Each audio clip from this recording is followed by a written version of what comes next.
If you're a writer working on a pitch for your manuscript to send it to agents and publishers, I'm going to give you all the tips I have learned over the past few years of being not only a book publisher, but a literary agent and also a published author. This video is a subset of a longer video in my Publishing Bootcamp series in which I go into the entire query/submission letter to give you the components of that. But I thought I'd make a shorter one just focusing on the pitch in case that's the only element you're interested in. So the pitch for your manuscript is a couple of sentences, basically, which offer the agent, publisher, and ultimately reader the persuasive elements that will convince them to read your manuscript over and above all others. You need to enter the writing of this pitch with a conviction that you have an amazing manuscript. If you're going to start writing it thinking, oh, maybe I'm okay, I don't know, leave it. You must be the best advocate for your own work.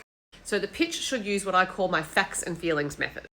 That is, you write down the facts of the story and then you associate it with the feelings that reading the story is going to give someone. I say story, but it also works for narrative nonfiction.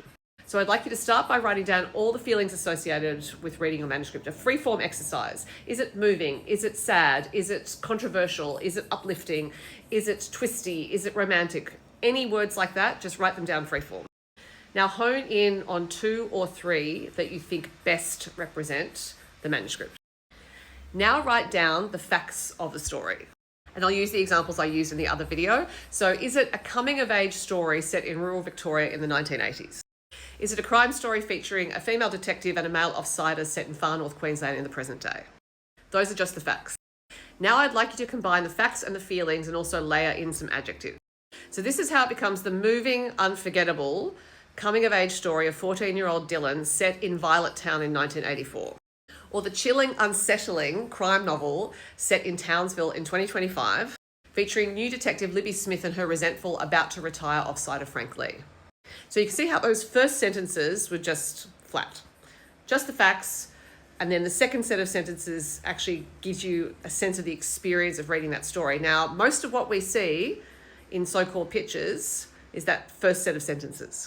But hopefully you can see with the comparison how the second lot actually gives you a real sense of story and momentum and like, oh, okay, that's intriguing. I want to get into that. Whereas the first set, which is just the facts, it could be anyone's story. What's the persuasive reason to read that? There could be a whole number of coming of age stories set in rural Victoria. Why should I read this one?